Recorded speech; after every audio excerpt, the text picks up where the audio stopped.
Hello friends, आज हम पढ़ेंगे एलिजाबेथन एज के बारे में। एलिजाबेथन एज की जो टाइमलाइन है वो है 1558 से 1603।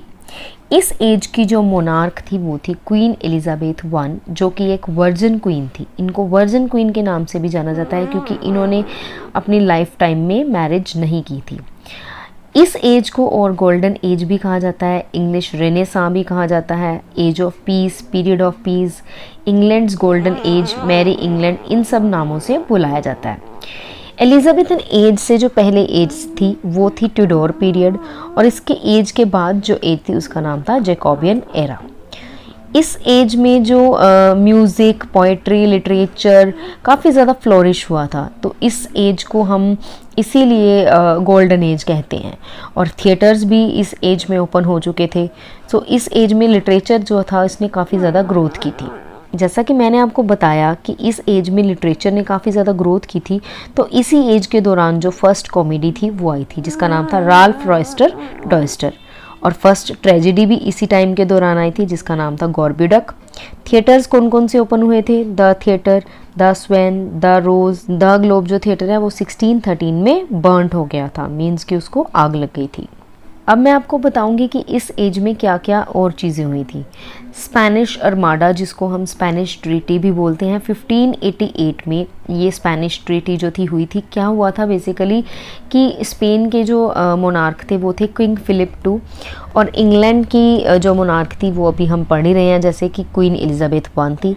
तो किंग फिलिप II जो थे वो ऐसा सोचते थे कि इंग्लैंड में जो है फीमेल मोनार्क है, तो इसीलिए इंग्लैंड को अपने अंडर कर लेना काफ़ी ज़्यादा आसान होगा, लेकिन वो गलत सोचते थे। उन्होंने काफ़ी बार इंग्लैंड को अपने अंडर लेने की कोशिश की, इसीलिए जो स्पेन और इंग्लैंड में एक वार हुई थी जिसमें क्या हुआ था, इंग्लैंड ने स्पेन को हरा दिया था। England defeated Spain. सो इसके बाद जो एक ट्रीटी हुई कि आज के बाद किंग फिलिप II जो हैं वो इंग्लैंड की तरफ कोई भी हमला जो है नहीं करेंगे, तो उस चीज़ को हम बोलते हैं स्पेनिश अर्माडा और स्पेनिश ट्रीटी। 1552 में आया था एक्ट ऑफ यूनिफॉर्मिटी। यूनिफॉर्म का मतलब क्या होता है? Means all having same form. Same form को हम यूनिफॉर्म बोलते हैं। सो उसमें क्या था कि सबके लिए एक ही रूल बनाया गया था कि attendance in church was made compulsory. Church में जो अटेंडेंस थी वो कंपल्सरी की गई थी। मींस चाहे कोई पोप है, चाहे कोई फादर है, चाहे सिस्टर्स थी, नन्स थी, जो भी है, नॉर्मल जो लोग थे जो मतलब चर्च में प्रेयर सर्विस के लिए जाते थे, तो सबके लिए ही अटेंडेंस जो थी कंपल्सरी कर दी गई थी। अगर वहाँ पर कोई नहीं जाता तो उनको पनिशमेंट भी दी जाती थी, प्लस उनको फाइन भी इम्पोज किया जाता था। तो एक्ट ऑफ यूनिफॉर्मिटी में ये सब चीज़ें आती थी। Next is act of supremacy, जो कि आया था 1559 में। इसमें क्या था, क्वीन एलिजाबेथ वन ने खुद को सुप्रीम गवर्नर ऑफ चर्च जो था डिक्लेयर कर दिया था। मींस जो भी डिसीज़न वगैरह, जो भी हर तरह का जो डिसीज़न है वो इनसे ही लिया जाएगा।